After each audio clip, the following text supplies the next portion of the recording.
Salam sejahtera jemaat yang terkasih dalam Tuhan. Mari bersama-sama kita kembali membaca dan merenungkan kebenaran firman Tuhan dengan tema bersih, rapi, dan kosong yang terambil dari Injil Matius pasal 12 ayat 43 hingga ayat yang ke-45. Saya akan membacakan bagi setiap kita sekalian.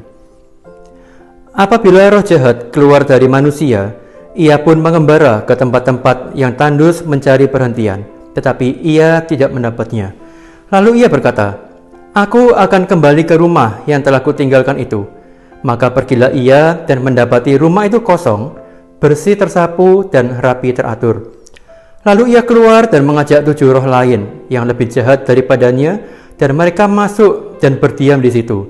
Maka akhirnya keadaan orang itu lebih buruk daripada keadaannya semula. Demikian juga akan berlaku atas angkatan yang jahat ini. Bapak Ibu jemaat sekalian, siapa yang tidak menyukai keadaan rumah yang bersih, yang rapi dan teratur? Tentunya ketika kita melihat rumah kita dalam kondisi yang baik, yang rapi, teratur, itu adalah suatu hal yang menyenangkan, suatu kondisi yang baik bagi kita. Tetapi hal yang menarik adalah ketika kita membaca firman Tuhan tadi, dikatakan ada roh jahat yang meninggalkan seseorang.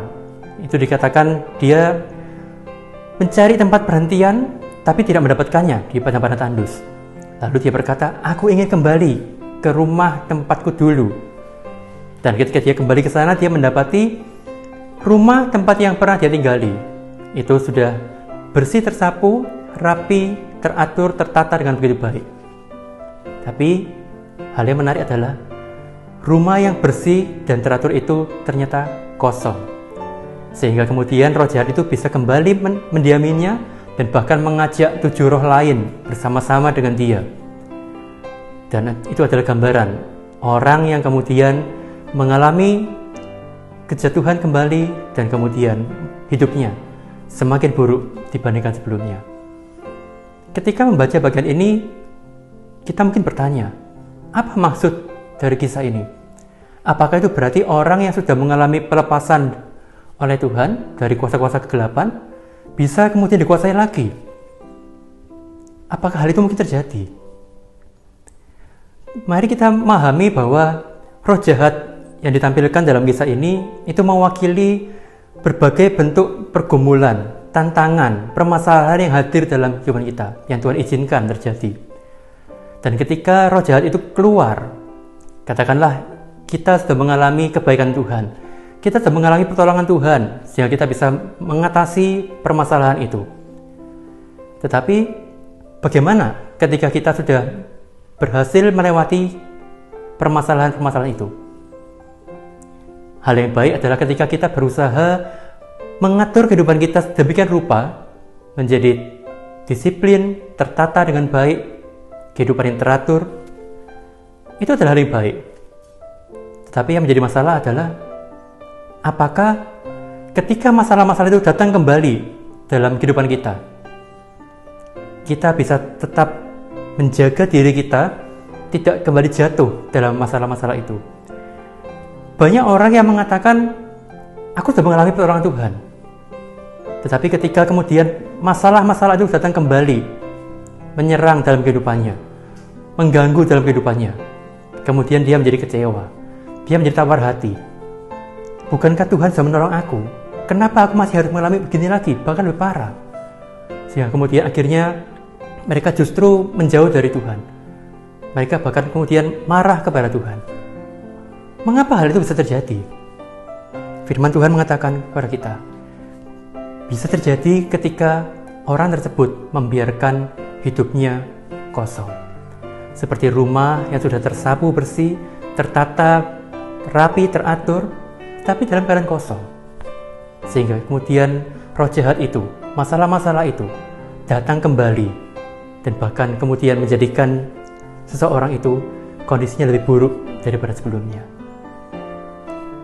Bapak Ibu jemaat sekalian, di sini kita bisa belajar betapa pentingnya ketika kita sebagai orang yang sudah mengalami pertolongan Tuhan, kita juga perlu untuk menjaga hati kita, hidup kita agar tidak kosong. Dengan apa? Yaitu dengan mengizinkan Tuhan masuk ke dalam hati kita, mendiami kehidupan kita, menjadikan hidup kita adalah miliknya. Sehingga hati kita, hidup kita bukan lagi rumah yang kosong. Sekalipun rapi, teratur, tetapi kosong, sehingga memberikan ruang bagi permasalahan-permasalahan, pergumulan-pergumulan kembali masuk ke dalam hidup kita, menguasai hidup kita dengan kekhawatiran, ketakutan, keterpurukan, yang kemudian membawa kita mengalami kecewaan kepada Tuhan. Hal itu sekali-kali tidak akan terjadi ketika Kristus, Tuhan, kita izinkan masuk ke dalam hati kita, mengisi hidup kita. Dan ketika kita mengizinkan Tuhan menjadi pemilik hidup kita, pemilik hati kita, satu hal yang kita yakini, Tuhan pun akan menjagai kehidupan kita. Tuhan akan menjaga hati kita. Sehingga ketika nantinya permasalahan-permasalahan, pergumulan itu datang kembali di sekitar kita, mungkin kita akan mengalami gangguan-gangguan. Tetapi sekali-kali semua itu tidak akan kembali menguasai kita, dan kita akan tetap aman, teguh di dalam Tuhan. Mari Bapak Ibu jemaat sekalian, kita memeriksa diri kita. Kita sudah mengalami pertolongan Tuhan. Apakah kita juga sudah mengizinkan Tuhan bukan hanya menolong kita, tapi juga hadir dalam kehidupan kita, masuk dalam hati kita, mengisi kehidupan kita? Sudahkah kita mengizinkan Tuhan menjadi Raja, menjadi pemilik kehidupan kita?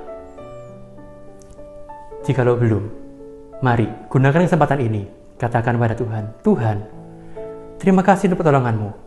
Dan Tuhan, mari masuk ke dalam hidupku, masuk ke dalam hatiku. Diamilah hidupku, dan jadikanlah hidupku sebagai milik kepunyaan-Mu. Kiranya Tuhan menolong setiap kita. Amin.